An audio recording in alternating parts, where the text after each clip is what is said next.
Andrew Borden was one of the wealthiest men in Fall River, Massachusetts, and he lived like one of the poorest. He owned banks, commercial real estate, and mills, and yet the house he kept his family in had no indoor plumbing on its upper floor, no electricity, and a stubborn refusal to spend money on comforts his own daughters quietly resented him for withholding. On the morning of August the 4th, 1892, someone walked into that house and killed him and his wife with a hatchet. His younger daughter was tried for it, acquitted after a jury took less time to decide her fate than it takes to watch this introduction twice over, and then sentenced to something no court ever formally handed down: 34 more years of living in the same small city as people who never stopped believing she'd done it. That's the part of this story almost nobody tells. Everyone knows the rhyme, the 40 whacks, the acquittal. Almost nobody follows Lizzie Borden into the decades afterward, into a mansion she bought to prove she belonged, a friendship that cost her the one relationship she had left, and an ending so strange that her own estranged sister died 9 days after she did, having not spoken to her in over 20 years. Before we get to any of that, I want to ask you something, because it's the question this case has never actually answered. A jury found Lizzie Borden not guilty. Most historians today, looking at the same evidence, believe she did it anyway. Those two things aren't supposed to be able to coexist. A legal system built on reasonable doubt is supposed to settle the question one way or the other. So which do you trust more? What a jury decided in 90 minutes in 1893, or what the accumulated evidence still seems to suggest more than a century later? Keep turning that over. We'll come back to it. Fall River in 1892 was a booming Massachusetts textile city, and Andrew Jackson Borden had built a genuine fortune inside it: banking, mills, downtown commercial property. He was 69 years old, and by every account a man whose frugality bordered on the pathological, despite a net worth that could have bought his family almost any comfort they wanted. His first wife, Sarah, died when his younger daughter, Lizzie, was a small child. He remarried a few years later to a woman named Abby Durfee Gray. Neither of his daughters, Emma nor Lizzie, ever seemed to fully accept her. Lizzie herself would later testify that she'd stopped calling her stepmother mother years before the murders, addressing her instead as Mrs. Borden. Money sharpened that resentment considerably in the months before the killings. Andrew had quietly bought a house in Abby's name for her half-sister, prompting an angry response from his daughters, who demanded and received a rental property of their own in return, which they promptly sold back to their father for cash rather than keep. A family argument in July of 1892, reportedly over yet another property transfer being arranged for relatives on Andrew's side, sent both sisters off on separate extended trips away from the house, as though neither one could stand to be under that roof for the moment. And 3 months before the murders, Andrew had taken a hatchet into the barn and killed a flock of pigeons Lizzie had been keeping there, convinced they were attracting local boys looking to break in. It was the same barn, and very possibly the same tool. Lizzie would later claim to have been standing inside when her father was murdered. Both women, well into their 20s and 30s, still lived under their father's roof, in a house that felt, by most descriptions, less like a home than an arrangement everyone had simply failed to leave. On the morning of August the 4th, 1892, the family's maid, Bridget Sullivan, known in the household as Maggie, was resting upstairs after washing the outside windows. She heard the City Hall bell ring 11 o'clock, and moments later heard Lizzie calling up the stairs, "Maggie, come down. Come down quick. Father's dead.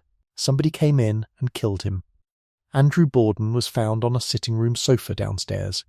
His face struck 10 or 11 times with a hatchet-like weapon, rendered almost unrecognisable.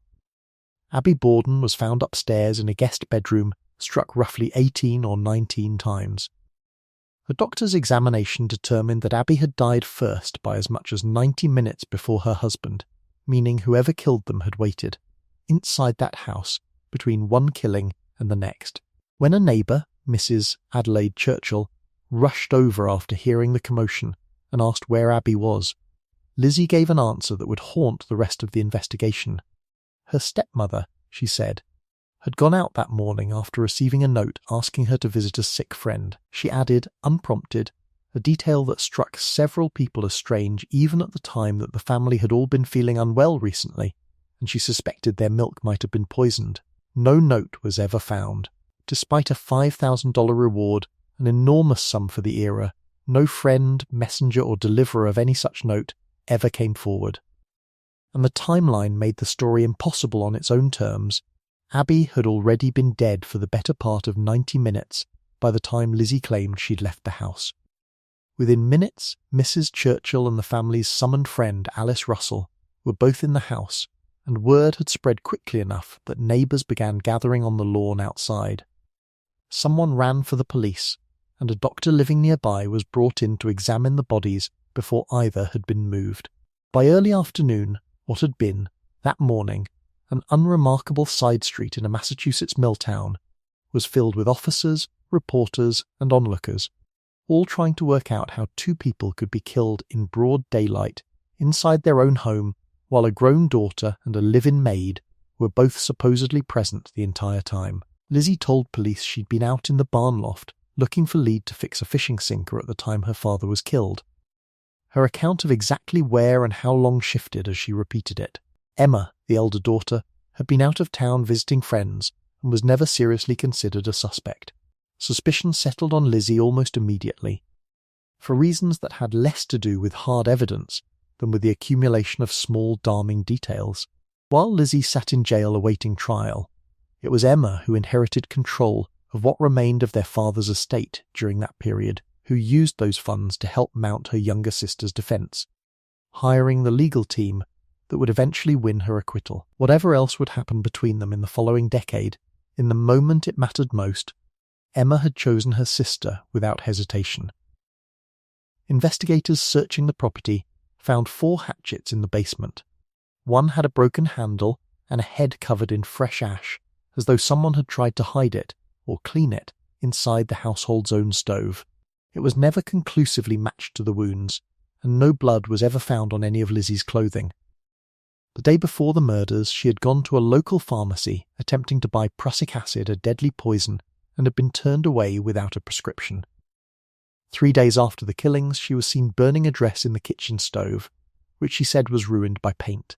Prosecutors would later argue it had been stained with blood, and that she destroyed it to eliminate evidence. Her composed, largely unemotional demeanour throughout the investigation struck many observers as deeply unnatural for a woman who had just discovered her own father's mutilated body. She was arrested on August the 11th, 1 week after the murders, and formally indicted that December. If you're new to this channel, this is exactly the kind of documentary we build every week, cases that once obsessed an entire country, and then had most of their real story quietly left out of how it gets remembered. If you want the next one the moment it's published, this is a good point to subscribe, because the version of this case you're about to hear only really gets started after the part everyone already knows. Lizzie Borden's trial opened in New Bedford in June of 1893 in front of a panel of 3 judges, and it became the biggest media sensation the country had seen in years. Newspapers from across the country sent correspondents to cover it daily, and telegraph updates carried testimony to readers hundreds of miles away within hours of it being spoken in court.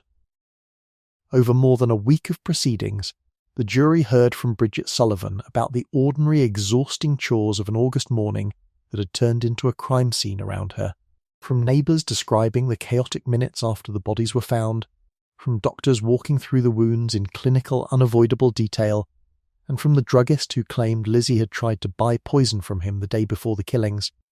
Testimony the defence fought hard, and ultimately successfully, to keep away from the jury's ears entirely. She was defended by a formidable legal team that included a former governor of Massachusetts. The prosecution's opening was theatrical in a way that would define the entire trial. The district attorney, mid-speech, reached into a bag and produced the actual head of the hatchet, believed to have killed both victims. Lizzie, by newspaper accounts, fainted on the spot, sending a visible shock through the courtroom. Theatre aside, the prosecution's case had real problems. 2 of its most damaging pieces of evidence never reached the jury at all. Lizzie's earlier inquest testimony, full of the same shifting, inconsistent details that had made investigators suspicious in the first place was ruled inadmissible on a legal technicality.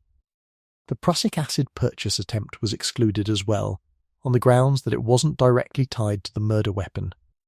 What remained was almost entirely circumstantial: motive, opportunity, a burned dress, and a story that didn't quite hold together. It also didn't help the state's case that much of Victorian America found it nearly impossible to picture a genteel church-going, unmarried woman of good family capable of hacking two people to death with a hatchet. Lizzie taught Sunday school. She dressed conservatively, spoke softly, and came from exactly the kind of respectable New England family the era's popular imagination simply refused to associate with that particular brand of violence. Her defense team, led by a former governor of Massachusetts, leaned into that assumption directly, treating her genteel bearing itself almost as a form of evidence. A woman like this, the argument implied without ever needing to say it outright, was not the kind of person who did this sort of thing. After barely 90 minutes of deliberation, the jury returned a verdict of not guilty on June the 20th, 1893. That acquittal is where almost every retelling of this story ends. It's where Lizzie Borden's actual sentence began. Lizzie and Emma didn't stay long at the house on 2nd Street, where the murders happened. 7 weeks after the verdict, using a substantial inheritance from their father's estate worth something in the neighbourhood of $8 million today, the sisters bought a 14-room Queen Anne house in Fall River's most fashionable neighbourhood, known locally as The Hill. Lizzie had it fitted with bay windows, a wraparound porch, parquet floors, and Tiffany glass sconces. 2 years after the murders, the sisters together spent more than $2,000, a genuinely large sum for the era, on a 10-foot blue granite monument to mark their parents' grave. If Lizzie believed a bigger house and a handsome monument could buy her back into respectable society, Fall River made it clear almost immediately that no amount of money was going to do that. Her old friends stopped calling. At the Central Congregational Church, where she had taught Sunday school for years before the murders, congregants quietly rearranged themselves to avoid sitting anywhere near her pew, and within a few years she stopped attending altogether, rather than keep enduring it. Local children, daring each other to provoke the murderess, rang her doorbell in the middle of the night and threw gravel and eggs at the house. Carriages running tours out from the train station would slow to a stop directly in front of the property, so a guide could narrate the murders to a crowd of gawking tourists, pointing at the house where a woman they all believed to be a killer was, at that exact moment. Very likely standing behind the curtains listening to every word. She had been acquitted in a court of law. In the only court that actually mattered to her daily life, the verdict was already final, and it wasn't in her favour. In 1905, 12 years into that quiet exile, Lizzie made 2 changes that read, in hindsight, like someone trying to build an entirely new identity out of the ashes of the old one. She legally changed her first name from Lizzie to Lisbeth, and she gave the French Street house a name of its own, Maplecroft. That same period, she'd begun making regular trips to Boston, New York, and Washington, drawn especially to the Theatre One of the few pleasures Fall River couldn't take away from her. It was on one of those trips, around 1904, that she met a rising stage and early silent film actress named Nance O'Neill, whom Boston critics were already comparing to Sarah Bernhardt for her performances in tragic roles like Hedda Gabler, Camille, and Lady Macbeth. O'Neill was everything Fall River's respectable society had spent a decade insisting Lizzie could never be part of again. Glamorous, talked about in the arts pages rather than the crime pages, moving through a world of touring companies and opening nights entirely removed from hatchets and courtrooms. O'Neill later described Lizzie as lonely, well-read, and unexpectedly kind, someone who combined real intellectual substance with a deep fondness for animals. The 2 women grew close quickly. Lizzie doted on her, lent her money on more than one occasion, and by most accounts found in that friendship something Fall River had refused to give her for over a decade. The simple experience of being liked by somebody new, who hadn't already made up their mind about her. Whispers spread almost immediately that the relationship was more than a friendship. Neither woman ever confirmed or denied it publicly, and the truth of exactly what Lizzie Borden and Nance O'Neill were to each other has never been settled by anything more solid than gossip. What is certain is what happened next, and it cost Lizzie the only unconditional relationship she had left. In 1905, Lizzie threw a lavish, fully catered party at Maplecroft for O'Neill's entire theatrical touring company. For Emma, who had stood by her sister through the murders, the trial, the acquittal, and every miserable year of social exile that followed it, was the breaking point. She packed her belongings and moved out of Maplecroft for good. She would tell a Boston newspaper only that I did not go until conditions became absolutely unbearable, and refused for the rest of her life to say anything more specific than that. The two sisters, who had shared a childhood, a household, a murder investigation, and a courtroom, never spoke to each other again. Even Nance O'Neill's friendship with Lizzie didn't survive much longer than Emma's had. Within a few years, it too had cooled by some accounts over money Lizzie had lent and never saw repaid, evidenced by a surviving letter in which Lizzie complained directly to O'Neill's business manager about the outstanding debt. The one relationship costly enough to end her last family tie turned out not to be permanent after all. Emma's estrangement was. Despite everything, Emma never publicly turned on her sister's innocence, even after cutting her out of her life entirely. Asked once about Lizzie, she gave an answer that captures the strange, permanent limbo the two of them lived in for the rest of their lives. Queer? Yes, Lizzie is queer. But as for her being guilty, I say no, and decidedly no. Lizzie spent her remaining 2 decades at Maplecroft largely alone, growing more reclusive by the year. She filled her days with reading. She was, by every account that survives her, genuinely well-read and intellectually curious, in a way Fall River never seemed interested in noticing, and fed birds and squirrels in her backyard with a consistency neighbours came to expect. She gave quietly and anonymously to charitable causes in the very city that had never stopped treating her as a murderer, asking for no public credit and receiving none. She rarely left the house except by private coach and, later, a chauffeured car, still making regular trips to Boston, New York, and Washington for shopping, and above all, the theatre. Children who weren't old enough to be afraid of her called her Auntie Borden, and she gave them engraved gold rings, seemingly delighted by the one demographic in Fall River still willing to approach her without flinching. In 1926, a woman calling herself Mary Smith Borden checked into a hospital in Providence for gallbladder surgery. Hospital staff, by later accounts, found their patient difficult and demanding. The patient was Lizzie, using a false name in what looks like one final small act of the same instinct that had driven her to change her name and rebuild her house 20 years earlier, the hope that somewhere, even briefly, she might exist as someone other than the woman from the murder trial. She spent the following year in declining health.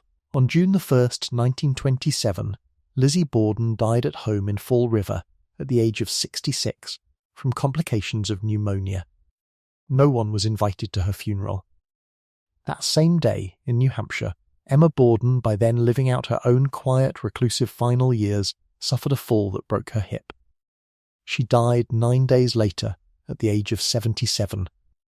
The two sisters who had once shared everything: a childhood, a house, a trial, a fortune, and who had not spoken a single word to each other in over 20 years, left the world within 9 days of one another on opposite ends of New England. They are buried together in the family plot at Oak Grove Cemetery in Fall River, beside the parents whose murders neither of them ever spoke about again, under the same granite monument they had once paid for side by side, back when they still believed money and a bit of stone could put the whole thing to rest. The only other person who was ever truly inside that house on the morning of August the 4th didn't stay in Fall River long enough to watch any of it unfold. Bridget Sullivan, the maid who had called Lizzie down the stairs and later testified at every stage of the case without ever wavering from her account, left Massachusetts a few years after the trial and resettled in Anaconda, Montana, about as far from Fall River as a person could reasonably get. She married, lived quietly under her married name for the next 4.5 decades, and by most accounts the people around her had no idea she was connected to one of the most famous unsolved crimes in American history. Toward the end of her life, seriously ill, she sent word to an old friend that she wanted to see her, saying she had something to tell her. What that was, if it was ever said at all, never made it into any historical record. Bridget Sullivan died in 1948, having spent 45 years in Montana without, as far as anyone can prove, ever telling anyone what she really knew. It never did. Not for the town, which eventually turned both the 2nd Street house and Maplecroft into tourist attractions. The murder house now operates as a bed and breakfast, where guests can spend the night in the very room where Abby Borden was killed, and both properties have changed hands repeatedly in the century since, each sale accompanied by fresh newspaper coverage asking the same unanswered question the case has always generated. And not for Lizzie herself, who spent every year after her acquittal proving that a not guilty verdict and a genuine second chance are not always the same thing. Historians still argue over why she might have done it, if she did. Some point to the resentment over Andrew's property dealings with Abby's family. Others have suggested something darker and harder to prove, from a distance of more than a century, that the household concealed some form of abuse, and that whatever happened on that staircase and in that guest room was less a calculated act of greed than the final break of something that had been building for years behind a respectable Fall River front door. No version of the story has ever been proven. That's precisely why it's still being argued about. So here's the question I opened with, and I think it actually matters more once you know how the rest of her life went. A jury took 90 minutes to decide Lizzie Borden hadn't done it. An entire city spent 34 years deciding she had, and made sure she felt that verdict every single day she remained among them. Somewhere between those two judgments is a schoolyard rhyme that got the number of blows wrong in both directions, and yet never once had to correct itself, because nobody singing it was ever really asking whether it was accurate. They were asking whether it felt true. If those two judgments, the jury's and the town's, can't both be right, which one do you think actually got it correct? And does it matter, morally, that the wrong one was the only one with any legal power at all? Tell me what you think in the comments, and if you want next week's Forgotten History delivered the moment it's published, you already know what to do.